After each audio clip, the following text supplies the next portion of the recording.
Ok, bom, começando este belo debate, eu acredito que seja importante, eu vou fazer uma relação inversa e tentar também induzir os colegas nos votos. A academia tem uma questão muito importante, principalmente o laboratório, que é integrar a questão do conhecimento como pré-existências e entender o que é a estratégia no sentido de antever um problema. E a partir desse antever, podermos discutir de fato o que os espaços urbanos, o que a cidade, o que os territórios têm para serem implementados. E a primeira indução seria essa, vai entender? Isso é um olhar. E como olhar, esse laboratório que ele se coloca há um ano, dentro de uma análise, ele procura, antes de mais nada, perceber que esse antever é ouvir a cidade. Né? E ouvir a cidade, muitas vezes eu coloco para os alunos que a principal questão inicial de trabalho é como se escuta a cidade, para eu poder humanizá-la, como poder me aproximar dela. E às vezes eu coloco da seguinte maneira: quando você visita um campo, quando você visita uma zona vegetativa, você ouve o vento no final do dia e as folhas fazem um barulho, isso é um farfalhar. Né? E esse farfalhar poético é trazido como questionamento inicial para o aluno e dito: qual é o farfalhar então da cidade? Para identificar isso, podemos dizer assim: quais farfalhares queremos para a cidade com as suas pré-existências, independente de quais elas sejam no sentido econômico ou social, mas elas são inerentes ao processo.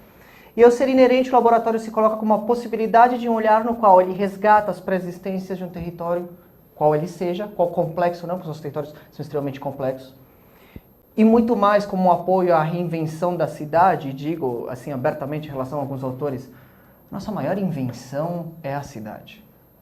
E se é a maior reinvenção, não precisamos estarmos repensando, precisamos nós repensarmos frente a ela. E quando nos colocamos dessa maneira, a estratégia, que é uma ação projetual, é um ato projetual que ele está ligado ao planejar.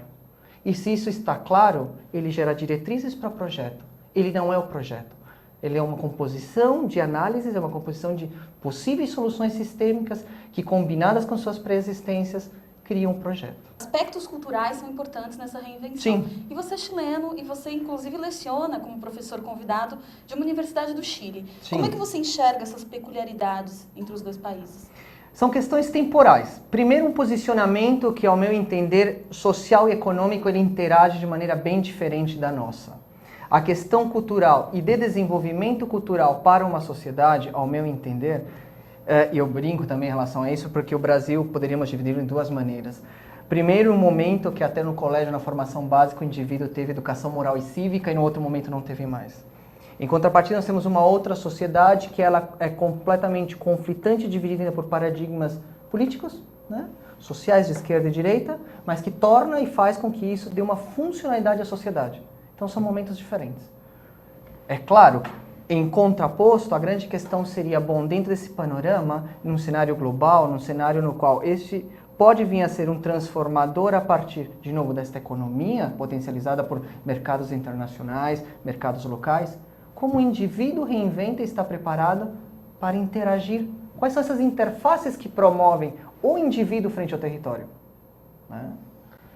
Carlos, o Laboratório de Estratégias Pontuais é uma iniciativa da Universidade Mackenzie. Sim, isso é interessante.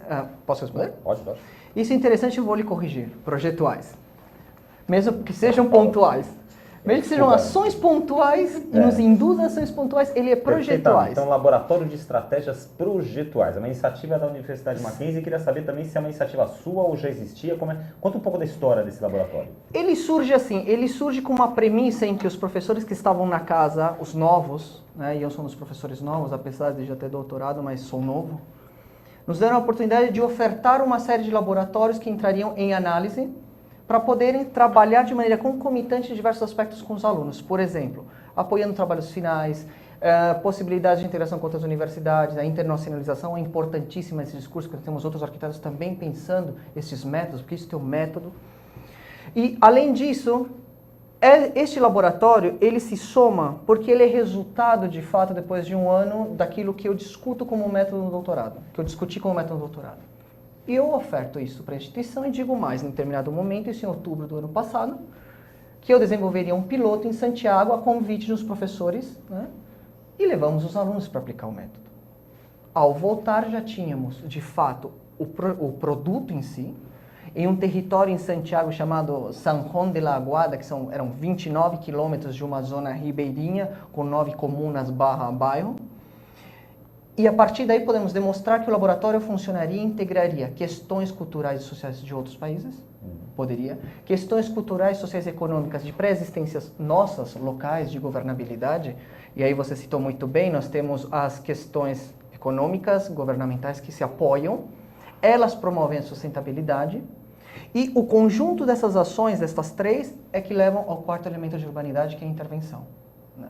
Então, este laboratório nasce com este olhar, num processo no qual a instituição me dá apoio para desenvolver isso, e ele tem um olhar muito peculiar, porque os laboratórios, por exemplo, a qual este laboratório olha como vertente, os laboratórios de Harvard. Os laboratórios de territórios urbanos de Harvard, eles têm esse olhar do investigativo que promovem ações sistêmicas. E eu percebo isso e digo, bom, as minhas ações estratégicas frente ao território, que pode gerar conhecimento de diversos setores, pode ser uma implementação desse olhar. Com um método que eu já aplico, resultante do doutorado, isso gera o laboratório. Desculpa, Gilberto. Como é que funciona a interação com os alunos? Eles obrigatoriamente participam do projeto, ou seja, uma disciplina do curso, que leva essa participação, a isso, ou não? Os alunos sentem essa necessidade, é optativo, e eles sentem essa necessidade de conhecimento, da participação no projeto. Eu vou citar algo que às vezes os alunos dizem que assim, isso é um processo de angariar almas, né? Eles dizem exatamente isso. Por quê? Quando eles chegam no 7º semestre, eu sou professor de projeto 7, a disciplina nossa é uma disciplina que começa com questões urbanas e chega ao projeto arquitetônico. Ali eles têm um contato de fato com o método que eu utilizo neles de ensino. Muitos desses alunos, eles frequentam uma disciplina optativa em estratégias de área portuária, que sou eu que dou essa disciplina. E eles acabam tendo um pouco mais de conhecimento e os melhores alunos, os que têm um bom desempenho, nós acabamos convidando eles para participar no laboratório. No laboratório. Então, lógico, muitos acabam fascinados, porque é uma maneira de você chegar na apropriação de um território, prever os erros desse território, prever suas pertinências, e a partir dessas pertinências ele poder projetar. Em outras palavras, o aluno chega seguro para poder desenhar, sem no final do processo ser criticado pelos seus erros, mas sim pelos seus acertos. A pesquisa faz parte desse projeto? Sim, faz, porque esses mesmos alunos, eles acabam indo em busca de iniciação científica, querer aplicar isso fora da academia, querer discutir isso em outros semestres, querer discutir em fóruns. Então isso acaba sendo levado a uma gama bem mais ampla. Na sua opinião, como docente, como é que a gente, eu não digo resolve, mas a gente minimiza essa questão cultural de não ser tão estratégico? É com educação, é com projetos como esse que você está apresentando para a gente? É uma coisa que vai acontecer com o tempo, vindo de conflitos, como você colocou? Como é que você enxerga isso? Primeiro, não estou dizendo aqui que estou a favor do conflito. Não, nem quis dizer isso. Pelo contrário. Em segundo, te colocar da seguinte maneira, cabe a nós docentes, de fato, tentar trazer este olhar que eu acredito, que isso é muito particular meu, para o ensino. Quando eu oferto o laboratório no ano passado, em outubro, eu entrego um memorando de como ele iria funcionar por 3 anos. E me perguntavam, por que você está escolhendo 3 anos? Porque, ao meu entender, 3 anos é o tempo suficiente de um pesquisador amadurecer conceitos, aplicá-los, mostrar os reais resultados ao longo desses 3 anos e pedir para que um outro olhar de outro colega com outras pertinências assuma isso. Porque senão se torna viciado. Passa bastão para o outro, né? É necessário passar. E nós estamos fazendo isso já com alguns alunos, que o laboratório também tem servido para identificar potenciais de alunos, para prepará-los para a academia, para o meio social e dizer, isto é possível, você pode seguir com esse laboratório, você não pode. Então, de fato, isso é um método de ensino. Como é que você vê, nesse mundo hoje cada vez mais globalizado, como é que você vê essa integração entre diferentes universidades, entre diferentes coisas? Ela está mais rica, ela está acontecendo de uma forma mais dinâmica? Sim, a pluralidade se tornou uma coisa assim riquíssima, porque, por exemplo, há outros laboratórios de estratégias. Por exemplo, o de Gênova é fantástico porque ele tem um olhar historicista que nós não temos. Temos um em Zurique, que ele é uma questão experimental voltada mais a questões econômicas. Quer dizer, nós temos uma série de outros laboratórios no mundo com outros olhares, e a grande questão, ao meu entender, é quando você debate com eles, troca mensagens com eles, quais são esses olhares que implementam de fato esses laboratórios para os indivíduos que interagem nele. Isso está muito mais rico, principalmente pela questão global da conectividade, quer dizer, como juntamos estes pontos para produzir conhecimento. E hoje muito mais que nos anos 80 e 90.